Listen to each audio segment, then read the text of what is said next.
the avoidance is such a key factor in trauma. The back brain's whole approach is to say, I'll be okay as long as we can't see it. Because if we can't see it, it's almost like it can't see us. It's that sort of very kind of basic theory of mind that the back brain kind of goes into. And so we won't think about it, we won't talk about it, we won't engage with it, and then we'll be okay. We'll control our exposure to the trauma as if that controls the trauma, which of course it doesn't. It only delays it, for another day. But I think certainly early on in the work that I did in therapy, I didn't understand how trauma operated. And so the avoidance, I didn't realize that I was doing it because I've done that all my life. That was to me as normal and as natural as breathing. The whole concept of being dissociative is that you are basically avoiding, your mind is avoiding the knowledge of things. You are dissociating, you're not knowing what's going on. And so to me, avoidance was very natural. Avoidance was natural in the family that I grew up in. Nobody was saying the morning after I'd been abused that that's what had happened. So there was a systemic avoidance of it. Society generally is avoidant. And so that's our natural environment that we have around us. And then we come into therapy as clients, and the idea of kind of confronting things and bringing things into light, making the unconscious conscious, I think that becomes a very natural idea once you're trained to be a therapist, once you live and exist and work in this field. But it still occurs to me very often how unnatural it is for most people who've grown up in avoidant families where maybe they're, attachment, it's insecure avoidant, they're avoidant of feelings, and also where the whole avoidance is endemic to the abuse having taken place in the first place. And so there's a massive sort of almost philosophical leap that someone has to take to go, the world that I grew up in, you didn't talk about these things, you didn't think about them, you didn't feel them. And I've just come into this room with this person, and during this hour or hour and a half, 2 hours, whatever it is, I suddenly have to start thinking about it and feeling about it. And I think that leap, I think we forget how humongous that leap is. And so talking about the avoidance, I think, is absolutely a key stage in all of it, that we understand that the way that our brain copes with trauma is to avoid it, either avoid thinking about it, avoid knowing it, avoid feeling it. And everything that I've just said about how societally we avoid it, so that normalizes that response, and that we use that as a way of building the person up in terms of, well done for avoiding all this time. That's how you've survived. That's exactly what you needed to do. And coming here, you've grown up in this planet that's full of horses, and you've now walked into this room. It's a planet that's full of zebras. And you're going, there's some similarities, but there's something that's very different about them. And no one's mentioning the stripes. So that element of you just calling it out in a positive way, of naming it and saying this is very normal to do, and it's what you had to do. And so even when you start trying to avoid it, your back brain will rebel, and your back brain will say, what are you doing? This isn't safe. This isn't safe to think about it, know it, feel it. And so the same way sometimes men, sometimes women as well, but sometimes people who come and just want to get it dealt with, and then they start avoiding because they have a sense, and I can relate to this on a couple of points myself, like, I'll just get it over and done with, and then it'll be fine. And so it looks like it's not avoidance, it looks like it's tackling it, but it's a form of avoidance because it's just that sort of squeezing your eyes shut and going for it. Like, I'm going to jump into this chasm, I'm not going to think about it, let's just do it. And, almost like, I'm going to the dentist, just get on with it, wake me up when it's finished. And when you realise as a client that you can't do the work of therapy without engaging with the content and with the therapist and with the attachment relationship and all these things, then we run a mile. Many people leave at that point and never come back. I think I went through a period where, in essence, I had to double down on my defences, and I had to turn up, and I had to have content to talk about that wasn't what I wanted to talk about. to keep the therapist occupied on the subject around it. We talked about this previously about intellectualizing, and the way of we're talking about it, we're not really going there. And so again, I've talked previously about one of the things that I did to overcome this was on my session focus. I started having a section of what I'm not going to talk about. So I had the section of what I did want to talk about, and then I would name it the things that I was avoiding.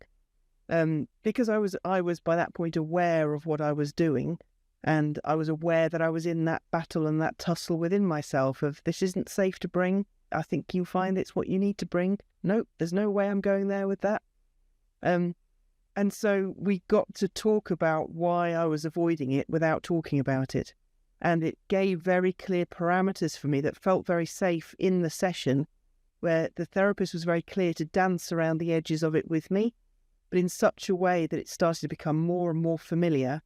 And then all of a sudden, one session, it just naturally goes into talking about this thing that I have been avoiding literally for years, if not decades, because I was allowed to avoid it as well. So I think one of the dangers is that you can get into a little bit of a combative relationship with the client, where they're being avoidant and they're not engaging and they don't know and they don't want to talk about it, and you're trying to get them to do so, especially where your professional self-esteem comes under threat. It's like, I'm not making any progress here. We're going around in circles. So you start to feel pressured, and you go on a training or you meet a colleague and they say, well, how long have you been working with this client? And it just presses all of those buttons of, why have I not made more progress?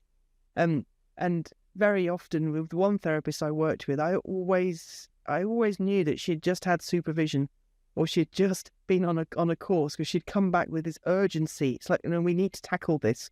And it'd be like, whoa, what's changed? And she would eventually admit that it was her supervisor was breathing down her neck, as she would put it.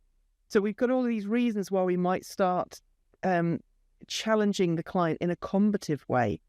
Whereas I think what I'm trying to talk about here is a way of coming alongside the client in their back brain driven responses and affirming them in that, making it conscious that this is what the back brain does, and that this is what's kept you alive, and this is what's kept you sane, and well done for doing it. And oh, just notice you're doing that avoidance thing that the back brain does. That's great. Well done. And what I had then was therapists who very delicately, in a way, helped me to see the consequences of the choices that I was making by staying in back brain mode. So rather than sort of saying, well, come on, we need to make progress, we're going round around the mountain, what we're going to do about it, in a slightly telling off way, it was, so where are we going to be at in a year's time? Where do you want to be at in a year's time? There is a path off the mountain. We don't have to take that. We can carry on going around this mountain, and we can edge our way very, very slowly down it. That's absolutely fine. Or there's another path. And it wasn't that was done in one conversation. That was done in us setting up metaphors and setting up ways of talking about the work that helped me to see, that's what I'm doing. So overall, it was really a mentalizing piece of work, of being able to step back and notice process, not content. That I, as the client, was noticing process, not just the content. So it's like, I do this thing where I come in every week and I don't talk about the things that I want to talk about. How can I address that? I do the thing where I start up a little intellectual debate with the therapist, rather than going there on what I actually think and feel about this. I'm doing this thing where I'm spending the whole session looking to check to see if she's attuned enough. Rather than addressing any material, I'm just going on the attachment level of, I need proximity and attunement. I need to know that you're there. Are you there? Are you with me? Are we connected? Is it okay? And I'd sometimes be in that back brain driven sense of hypervigilance and alertness, where even the looking at the clock causes that trigger inside of, she's not really with me. She's waiting for the session to end. She wants, and that avalanche of thoughts and feelings that can go with that.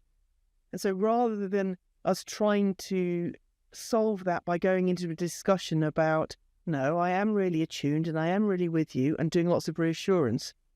What worked very effectively for me was to step above it and to sort of look at it from that higher altitude perspective and say, oh, what's going on here? Are we doing that thing again where we're checking that you're with me, and that we're putting all the focus on the attachment relationship, but we're avoiding actually talking about the thing that we should be talking about.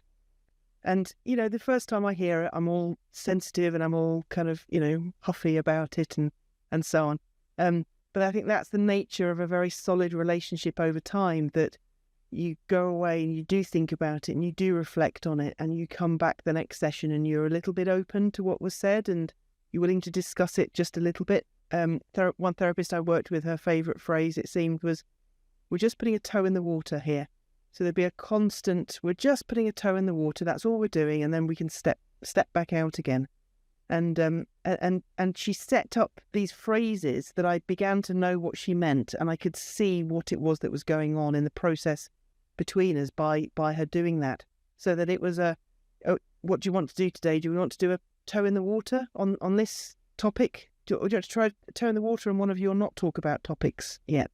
And it gave me permission to just spend 1 minute talking about it, 5 minutes talking about it, 5 minutes talking about why I'm not talking about it, rather than a mistrust that I had to start with some therapists in particular, but all of them overall, where if I give you an inch, you'll take a mile. If I tell you something about my mother, you'll be off, and you won't, you'll be like a dog with a bone, and you won't let it go. And it will be too overwhelming, and I can't risk that, and I can't risk going there, and so I'm not going to tell you anything.